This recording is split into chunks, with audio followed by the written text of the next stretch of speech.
All right, guys. Well, welcome to the third TBL day notes. This is really the first introduction that you get to learning muscles in this class, learning actual specific muscles, knowing their names and their functions. And so before we get into looking at the actual muscles of the gluteal region and thigh, I want to just give you a brief introduction as to what you're expected to know about each muscle.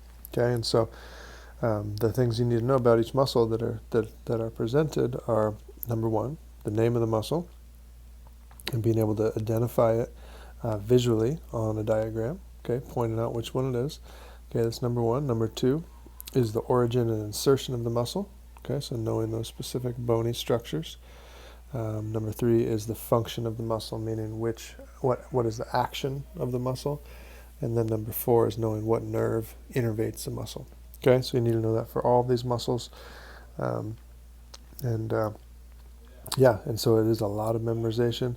As far as the origin and insertion goes, what I recommend you doing is at least knowing the general bone that the origin and insertion are on, and then knowing the aspect of the bone that each muscle originates or inserts on. So whether that's the anterior side of the femur or the posterior side of the femur, lateral side, medial side, that makes a difference. And then also knowing which joint each muscle crosses over and which part of the joint it crosses over. So for example, if a muscle crosses over the anterior side of the hip, it's most likely going to be hip flexor. If it crosses over the lateral side of the hip, it's going to be a hip abductor. If it crosses over the medial side of the hip, it's going to be a hip adductor. If it crosses over the posterior side of the hip, it's going to be a hip extensor. Okay, so knowing that information is very important. You will need to know the origin and insertion, but at least know the bone and the aspect of the bone that it originates and inserts on, as well as the location, the part of the joint that it crosses over, and which joints it does cross over. Okay, let's keep on going. So let's start with a little overview of the gluteal region muscles. So they're located on the posterior hip. Okay, the general actions, most of them are hip extensors, hip abductors, and they stabilize the pelvis during locomotion, during walking. And then some of them are rotators of the hip, either internal / medial or lateral / external. Okay, we have a unique structure in the hip called the Iliotibial Tract, also known as the IT band. Okay, some of you may have heard of that. It's a thick connective tissue band. It joins with what's called the fascia lata, which is going to affect the knee. Okay, and we'll have a muscle called the tensor fascia lata. We'll talk about in a second. And so it also provides an insertion point for gluteus maximus. Part of gluteus maximus goes into this instead of down into a bone.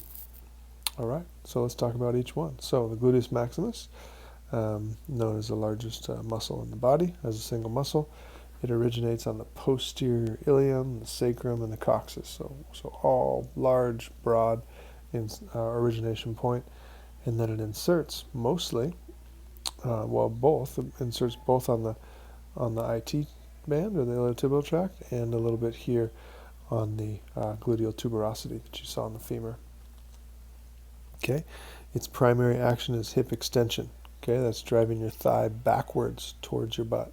Okay, but that happens more so when the hip is already flexed. So think about walking up steep stairs, lifting up your foot, and then picking yourself up with that right leg when you lift up, when you reach up to the next step. So when your hip is already flexed and you go into extension, that's when gluteus maximus really helps. It's also a hip abductor. Okay, and then it's also an external rotator of the hip.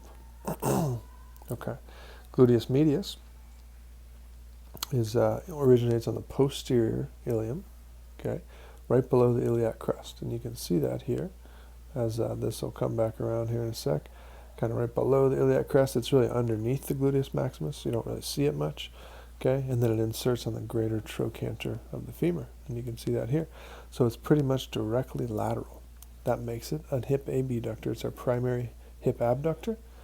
Also very helpful for pelvic stabilization.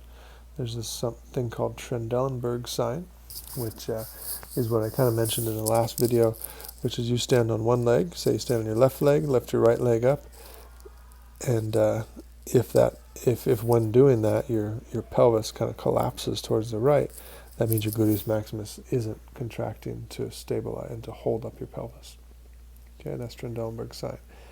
And lastly, it's an internal rotator of the hip, where gluteus maximus was external, gluteus medius is internal. And then the third one, gluteus minimus, which is underneath gluteus medius, originates on the ilium, slightly down from where the medius is. Medius would be like right in here, right? Maximus is kind of this whole region. So you kind of have these three different insertion or origination points all on the ilium. The maximus also includes the sacrum and the coccyx. Insertion on the greater trochanter of the femur, so right there. Okay, it's also a hip abductor, helps with hip stabilization, and internal hip rotator. So if we go back to gluteus medius, it's really very similar to that. The actions are exactly the same as gluteus minimus. It's just a smaller muscle. Okay, the next one is called Tensor fascia lata, also might be known as the TFL. Okay, the origin is on the anterior superior iliac spine. That was the ASIS, right? You learned that one, so that's right here. Okay, so originates there. We can see it here from the anterior view a little bit better. It's kind of this bulgy muscle over here, and then it goes into the iliotibial tract. Okay, so known as the tensor fascia lata, right? So its job is to put tension on the fascia lata. We'll see in the cats, the fascia lata is the name for the IT band. In humans, we call it the fascia lata further down, but either way, it tenses the fascia lata. That's why it's called tensor fascia lata. Okay, one of its actions is it actually helps lock the knee into extension by tightening up the IT band, because you can see it. The IT band comes all the way down here and inserts across the knee joint. It's very important for hip abduction and hip medial or internal rotation. Okay, so a little overview of what we just talked about with the thigh muscles, or what we're going to talk about with the thigh muscles, and as well as what we just talked about with some of the posterior muscles. So anterior muscles, the innervation is going to be always the femoral nerve. Okay, so all the muscles in the anterior thigh, femoral nerve. In general, the anterior muscles will extend the hip but flex the knee. Okay, so anterior muscles extend the hip but flex the knee. Posterior muscles, the innervation is going to be the sciatic nerve. And in general, they do the opposite. They flex the knee and extend the hip. And then those medial muscles, the innervation is the obturator nerve. Okay, and then what they do is really no action on the knee, but then they adduct or adduct. So think of these as your groin muscles. Okay, so it's just kind of an overview. We'll look at each of these in a sec. Okay, so let's start with the anterior side. So the anterior muscles, first one way up high, your true hip flexor or primary hip flexor is known as your iliopsoas. Okay, iliopsoas, the way that you say that. It's really two muscles. Involves the iliacus and the psoas major, so it's called the iliopsoas. And you can see here part of it originates on the kind of the interior part of the iliac, which is called the iliac fossa, but then the other part comes all the way from T12 down to L5. Okay, so it comes from the spine actually, so it's a very deep muscle. You can't typically palpate it because it's covered up by many other muscles underneath your abdominal muscles when you're up high.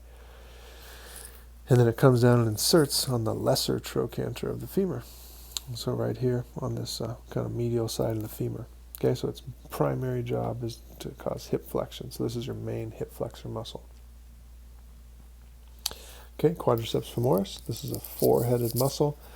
As I mentioned before, if we put all four of them together, this creates the most powerful muscle in the body. We talked about a little bit in class, the importance of the quadriceps to hamstring ratio. If the quadriceps strength is way too much higher than the hamstring strength, then we anteriorly translate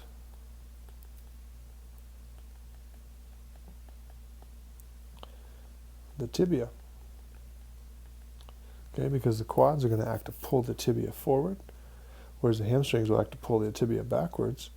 But if the quads are way stronger, that pulls the tibia forward, that tenses the ACL.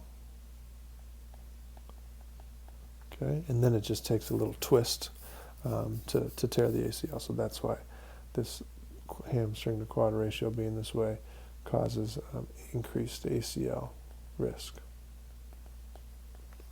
Okay, so the origins of all these, if we just look at these here, the vastus muscles, so there's Vastus Lateralis, it's the one on the lateral side, Vastus Medialis, the one on the medial side, right? So lateralis, medialis, and then there's one underneath here that you can't really see it here, even though it kind of shows it pointing to it. It's actually pointing to Rectus Femoris, but underneath Rectus Femoris is Vastus Intermedius. All of those are really starting on the femur, up here on the on the proximal femur somewhere. Okay, and then on the origin of the Rectus Femoris is on the other side of the hip joint. So it starts on the anterior inferior iliac spine. Okay, so that's on the os coxa. So it's not on the femur, so that means it crosses the hip. Okay, so that means it's also a hip mover. All the insertions are the same spot. Go from the patella to the tibial tuberosity. Okay, so here's what all those origins look like. Vastus medialis right there, intermedius right there, and lateralis right there. And then we can see Rectus Femoris right up there on the AIIS, crossing the hip. Okay, Quadriceps Femoris, the actions, okay, they all extend the knee. Okay, so knee extension, knee extension, knee extension, knee extension. Okay, so that's important. The major one that's different is the Rectus Femoris. Since it crosses the hip, it's also a hip flexor. Okay, but the rest of them are mainly just knee extensors. Okay, there's a little bit of knee stabilization with all of those, of course, as all those muscles would. One thing that's important is when you look at this difference in strength between Vastus medialis and Vastus lateralis, those both connect to the patella. Vastus medialis pulls it medially, lateralis pulls it laterally. And so if one is much stronger than the other, it can make your patella pull to one side or the other and cause some damage to the hyaline cartilage underneath. That's called patellofemoral syndrome. Okay, so on the anterior side as well, we also have the longest muscle in the body, known as the Sartorius. Okay, so you see Sartorius here, starts in the ASIS, goes all the way down, wraps around, crosses the knee, and it inserts on this location called the pes anserine. Okay, pes anserine means the goose's foot. Okay, so goose's feet have these three kind of toes to them, right? So all three of those muscles come together or there's three muscles there that come together right at this point on the medial side of the tibia. Okay, the three that insert there, we can remember SGT, which is kind of like sergeant, right? Sergeant is a rank in the military, right? So sergeant, so it's Sartorius, gracilis, and then semi-tendinosus. That's one of the three hamstring muscles. So we'll talk about these three muscles, but it's SGT, Sartorius, gracilis, and semi-tendinosus. The T comes from the tendinosus. Okay, that's an easy way to remember the three that insert on the pes anserine. Okay, so the actions of the Sartorius are kind of strange. Since it crosses the hip and the knee, and it wraps around the thigh, it kind of creates for a different action. It's a hip flexor, hip abductor, and external rotator of the hip. So if you look at this next one, if you're trying to really just focus on testing this muscle specifically, then you would need to have them do the following. You need to have them flex the hip, externally rotate the hip, and flex the knee as well. Okay, and so you can see that's what's happening here. They're trying to fight. This person is pushing up this way, and they're trying to that's the tester, but the patient is trying to push down, flexing their knee.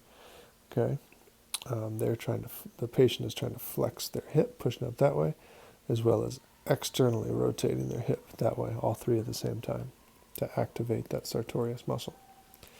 Okay, so moving on to the posterior thigh, we got the hamstrings. Okay, they're called that because when they hang a pig in the butcher shop on these big meat hooks, they hang them from they insert that hook into the back of their thigh, and that's what holds them. So that's how they string up ham, right? They string up a pig that way, so the hamstrings, okay?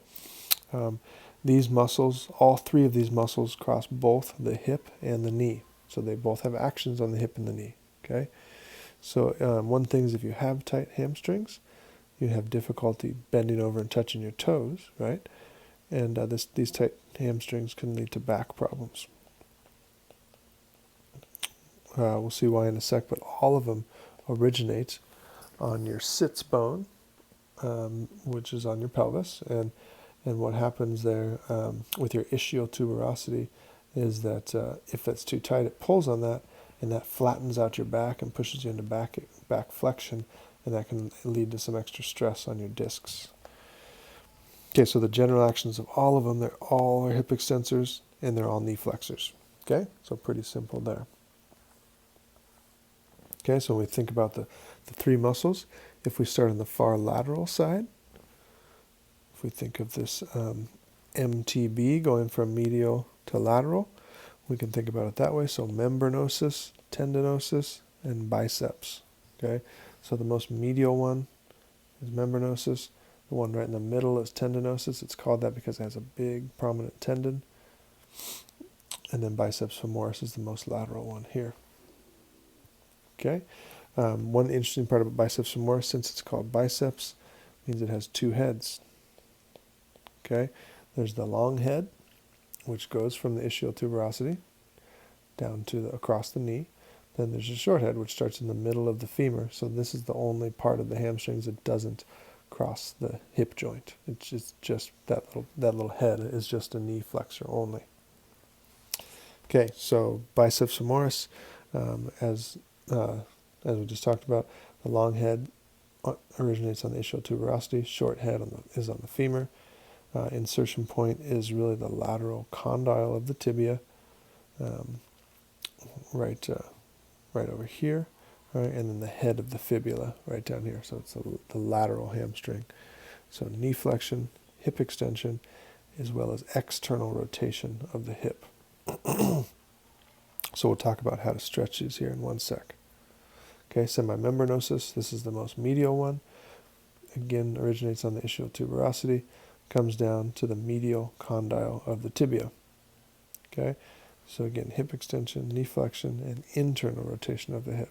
This is the most medial one. And then semitendinosus, one, it's still medial, but it's more in the middle. Okay, ischial origin, insertion down here in the medial proximal tibia. That's the pes anserine. That was the second one on the pes anserine. That's the T in the Sargent, the T. Okay, so it's hip extensor, knee flexor, internal rotator of the hip. Okay, these also help you rotate your knee too, like we're talking about how your knee can rotate a little bit. And the best way to feel each of these is if you're sitting in your chair with your knee flexed about 90 degrees, and you take your toes and rotate them in. Okay, just leave your foot on the ground, but rotate your toes in, and then you can feel on the medial side. You'll feel the tendinosus pop up. If you do the opposite, rotate your toes out and your whole ankle out. You'll feel the tendon on the lateral side pop up. That's biceps femoris. So you can feel those there. And this is how you can stretch each one. Okay, so if we think about stretching the hamstrings, if we go straight down the middle, like this one and like this one, we really stretch all of them. Okay, but if we want to just target the medial ones, then we would need to do this action here, where we take it all the way out. Okay, because that puts more strain on these ones here, since those are going longer and the lateral ones are kind of shortened. Whereas if we want to try to stretch the biceps femoris, we go the opposite way because we're stretching this one more this way, so we come across the body. Okay, so this one is to get your lateral hamstrings. This one is to get your medial. This one is to get all. All right.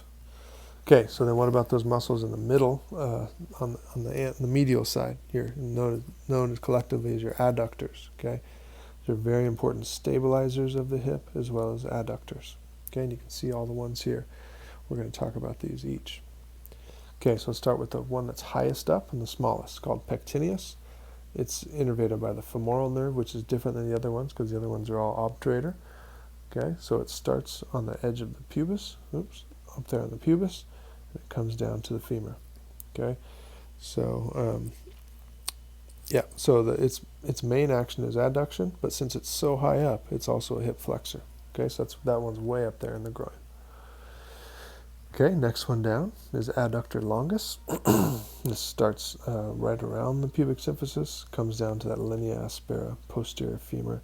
It's a pure adductor. Okay, and so really, these adductor muscles, knowing these is really going to be about knowing the order of them. Okay, so Pectineus is here. Next one down is adductor longus. Okay, and then we'll see a couple others here in a sec. Gracilis is the long one, second longest muscle in the body. Starts right on this inferior ramus of the pubis, goes all the way down to that pes anserine. This is the G part of that SGT, right?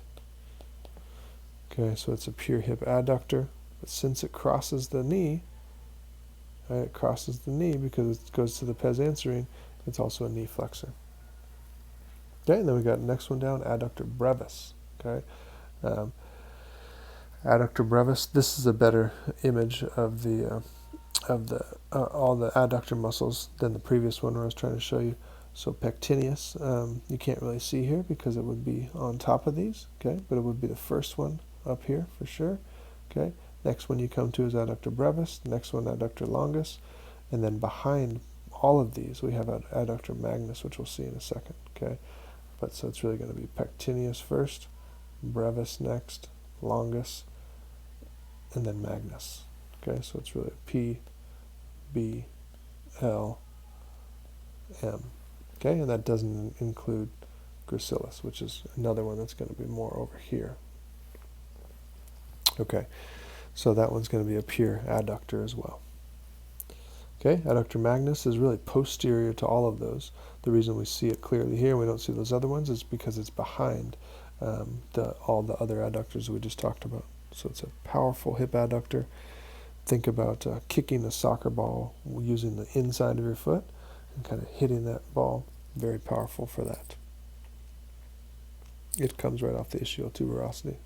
So it's almost a fourth hamstring, except for it doesn't cross the knee joint. Okay, guys, and that is it. So study these hard. Get ready to apply the ideas here about these different muscles to actual movements in the body by knowing the muscle actions, origin, insertion, locations, and being able to identify those visually. All right. See you Monday.